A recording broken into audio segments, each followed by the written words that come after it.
Hi, this is Drew Jones of Drew's Guitar Shop in Seattle, Washington. Please pardon my voice. I'm getting over an illness, but I wanted to make this video because I just thought of it and I didn't want to forget to make it. It's a small topic, but at the same time, a really big topic. I'll go ahead and start out by saying the thesis. And the thesis of this video is do not order strings by the gauge, so not 10s, 11s, whatever. Order strings by the part number. The part number is going to be present on a package of strings somewhere. You're going to have to look for it in some cases. So this one is down here, this one is right here, and on D'Addarios you're going to see it right here on their newer packaging. And on Fenders you're going to have to kind of really look for it. It's this number here in the middle, but you see that PN that stands for part number here. And the part number basically ensures that you are going to be getting that exact set of strings. So not any of the variations of it, not the coated version, not the, light top, heavy bottom, whatever special version of it. It means that you're going to get that exact set of strings.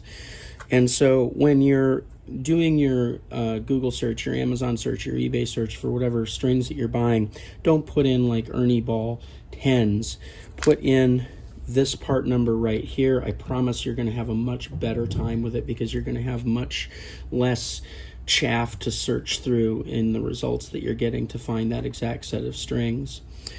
Anyway, I'm going to go ahead and talk about why this is important, for those of you who want to stick around for this.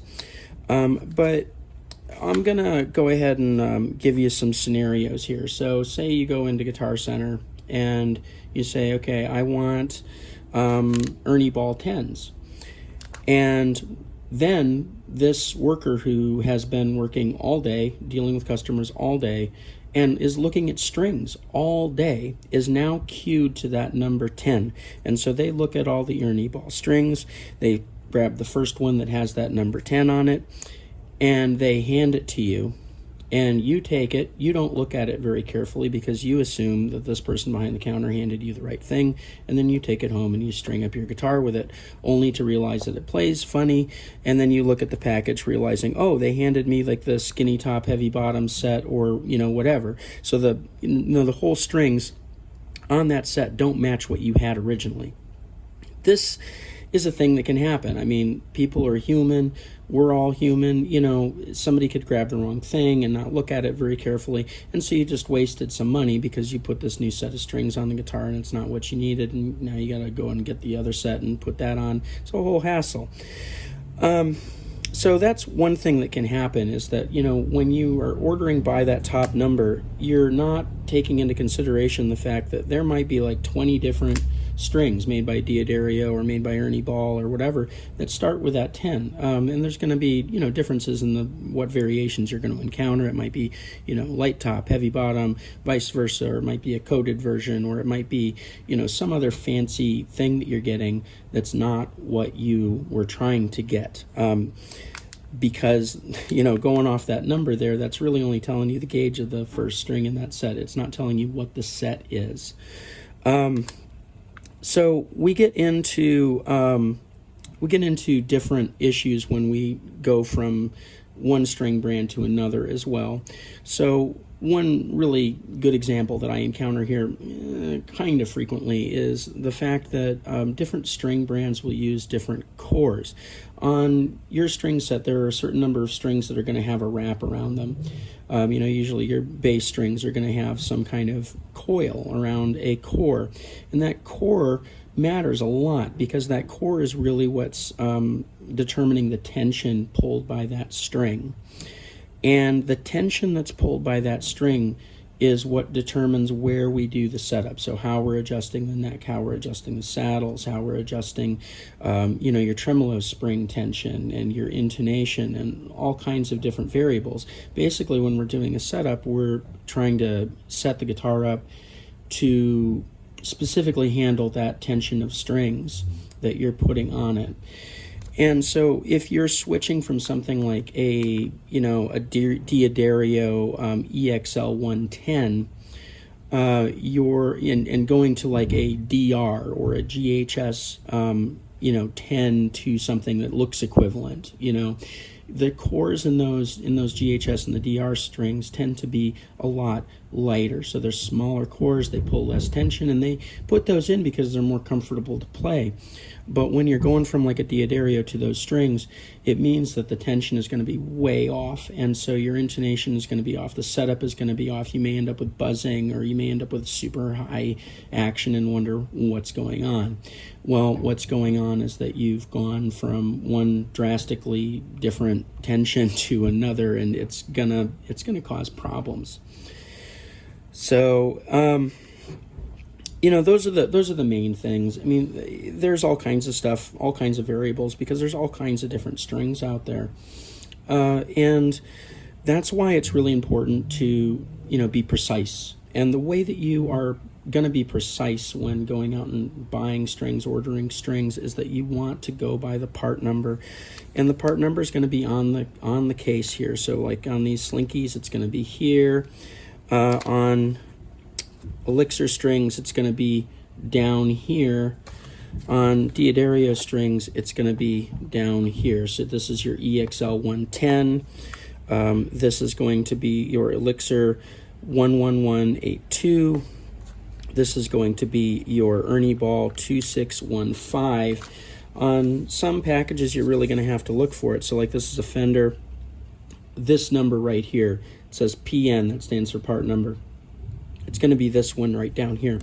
Now, if you are on eBay, Amazon, whatever, and you're doing your search for your set of strings, if you put in that part number instead of saying like Ernie Ball 10s, one other nice thing about doing this is that this is the set of strings that's going to come up in your search, not a whole lot of other sets that you're going to have to search through looking for the exact one that you have, because this is the exact one that you have, and by searching this number here, that's going to be the top results that you get. So it makes ordering stuff a lot easier. It ensures that you're going to get the exact same set of strings from that manufacturer. It also ensures, of course, that you're going to, get the same brand. And, all of that stuff is going to be incredibly important to maintaining your setup, your intonation, action, and, everything. Because your guitar is a sensitive little guy, and your guitar, if you've had it set up correctly, is dialed in for whatever strings you have on it, when the setup was done. And so you want to make sure that you're maintaining those tensions and those string diameters and everything else, because it's going to matter for your nut slots, it's going to matter for your neck, it's going to matter for your saddles, for your string height, for everything.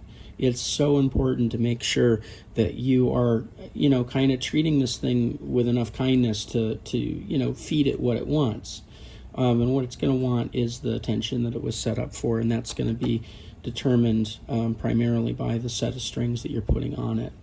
So that's going to, make the guitar treat you better in terms of, maintaining your setup and making sure that you're getting, predictable playability out of your instrument. So anyway, to state that thesis again, we want to make sure that we're not ordering by the string gauge. We want to make sure that we're ordering by the part number. You might also notice this date up here. It's also a good idea to hold on to your set of strings, empty package, and put a date on it telling you when they were last changed, because, some of us forget stuff. So by the part number, that's how we do our searches, and that's how we're going to maintain, the same stuff, the same setup on our instrument, and make sure that we're getting what we want. Anyway, this has been Drew Jones of Drew's Guitar Shop in Seattle, Washington. If you enjoyed this video, I have lots more like this on my channel. Like, subscribe, hit the bell, share with your friends, all that good stuff. And if you are interested in getting guitar work done and you happen to be in the Seattle area, there's a link below to my website that has my contact information. There's also a link to my Reverb page down in the description where you can look at all the stuff that I have for sale, some pull-off parts from old guitars, sometimes instruments that I fixed up, and all that good stuff. And if you're interested in contacting me with any kind of like consultation work, talking you through jobs or whatever, there's information about that in the description, as well as my Patreon and my Ko-Fi. And if you found this video helpful, I sure appreciate getting a little kick on those two things as far as a tip. Anyway, this has been Drew Jones of Drew's Guitar Shop in Seattle, Washington. Thank you for watching.